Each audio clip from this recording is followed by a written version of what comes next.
Rajasthan cabinet ने बुधवार को एक विधेयक के ड्राफ्ट को मंजूरी दी।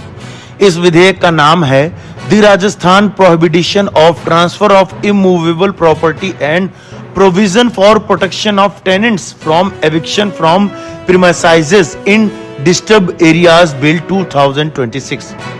विधेयक के कानून बन जाने के बाद सरकार इसके तहत कुछ इलाकों को अशांत क्षेत्र घोषित कर सकेगी। इसका उद्देश्य सांप्रदायिक हिंसा के दौरान लोगों को मजबूरी में अपनी संपत्ति सस्ते दामों पर बेचने से रोकना और किराएदारों के अधिकारों की रक्षा करना है। विधेयक को विधानसभा के बजट सत्र में पेश किया जाएगा।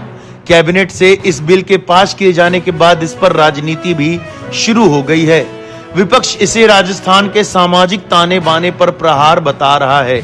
वहीं सरकार का कहना है कि यह कानून सांप्रदायिक सद्भाव और सामाजिक ढांचे को बनाए रखने में मदद करेगा। अगर यह कानून राजस्थान में लागू हो जाता है तो वह इस तरह का कानून लागू करने वाला गुजरात के बाद दूसरा राज्य होगा। कानून और संसदीय कार्य मंत्री जोगाराम पटेल ने कैबिनेट बैठक के बाद बताया कि जिन इलाकों में हिंसा, भीड़ का उपद्रव या जनसंख्या में असंतुलन एक समुदाय की संख्या में तेजी से बढ़ना देखा जाएगा तो उन्हें अशांत क्षेत्र घोषित किया जाएगा। ऐसे इलाकों में सक्षम अधिकारी की पूर्व अनुमति के बिना किसी भी अचल संपत्ति यानी जमीन या मकान का लेन देन अमान्य माना जाएगा। कानून मंत्री ने कहा कि कुछ इलाकों में एक विशेष समुदाय की जनसंख्या बहुत तेजी से बढ़ रही है। इससे जनसंख्या का संतुलन बिगड़ रहा है और सांप्रदायिक सौहार्द प्रभावित हो रहा है। इससे स्थायी निवासियों को परेशानी का सामना करना पड़ता है। दंगे और सार्वजनिक अशांति जैसी परिस्थितियों से निपटने के लिए एक विशेष कानून की जरूरत है।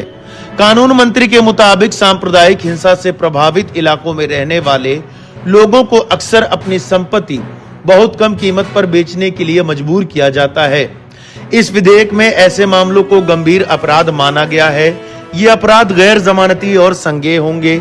इसमें अपराध साबित होने पर 3 से 5 साल तक की सजा और आर्थिक दंड का प्रावधान है। आपको बता दें कि किसी इलाके को अशांत घोषित हो जाने के बाद वहां जिलाधिकारी, कलेक्टर की इजाजत के बिना संपत्ति की खरीद फरोख्त अवैध मानी जाएगी। अलग अलग समुदाय के बीच संपत्ति की खरीद फरोख्त के लिए पहले इजाजत लेना जरूरी होगा, जबकि एक ही समुदाय के भीतर लेन देन पर यह नियम लागू नहीं होगा। इसी के साथ ही आपको बता दें कि उद्योग और रियल एस्टेट के जानकार चेतावनी दे रहे हैं कि इस विधेयक के कानून बन जाने के बाद जयपुर और अन्य शहरों में जमीन, मकान के कारोबार, रोजगार और व्यापार पर नकारात्मक असर पड़ सकता है। इस विधेयक के बारे में आपके अपने क्या विचार हैं, हमें कमेंट बॉक्स में जरूर बताएं।